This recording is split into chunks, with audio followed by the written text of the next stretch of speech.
Okay. അപ്പോ നമ്മുടെ doubt എന്ന് പറഞ്ഞാല് കഴുത്തിന്റെ ബാക്കിൽ കറുപ്പുണ്ട്, അതേപോലെ സ്കിൻ ടാഗ്, മുഖത്ത് രോമവളർച്ചയൊക്കെ ഉണ്ട്. പക്ഷെ സ്കാനിങ്ങില് PCOD ഒന്നും കാണുന്നില്ല. പക്ഷെ പീരിയഡ്സ് ഇറഗുലർ ആണ്. ഇതിന്റെ കാരണം എന്താണെന്ന് ചോദിക്കുന്നത്. അതായത് അതിന് നമുക്ക് പറയാനുള്ളത്, എല്ലാ ആളുകൾക്കും സ്കാനിങ്ങില് PCOD പോലെ കാണണമെന്നില്ല. അതായത് ഭൂരിപക്ഷ ആളുകൾക്കും സ്കാൻ ചെയ്യുന്ന സമയത്ത് അതിൽ PCOD എന്നുള്ള റിപ്പോർട്ടാണ് കാണാറ്.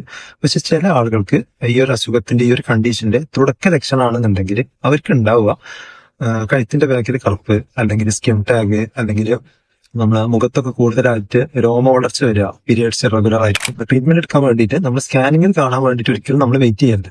നമുക്ക് ലക്ഷണങ്ങൾ നമുക്ക് കണ്ടു തുടങ്ങുന്നുണ്ടെന്നുണ്ടെങ്കിൽ നമ്മൾ അപ്പം തന്നെ നമ്മളെ ഹൈറ്റ്, അതുപോലെ വെയിറ്റ്, നമ്മളെ വയറിന്റെ ചുറ്റുകളൊക്കെ അനലൈസ് ചെയ്തിട്ട് അത് കൂടുതലാണ് എന്നുണ്ടെങ്കിൽ നമ്മൾ എത്രയും പെട്ടെന്ന് തന്നെ അതിനെ നമ്മൾ നോർമൽ സ്റ്റേജിലേക്ക് കൊണ്ടുവന്നു കഴിഞ്ഞാൽ നമുക്ക് ആ സ്കാനിങ്ങിൽ ഒരു ബുദ്ധിമുട്ട് തുടങ്ങുന്നതിന് മുമ്പ് തന്നെ നമുക്ക് ഈ അസുഖത്തിന് റിവേഴ്സ് ചെയ്ത് കൊണ്ടുവരാൻ പറ്റും.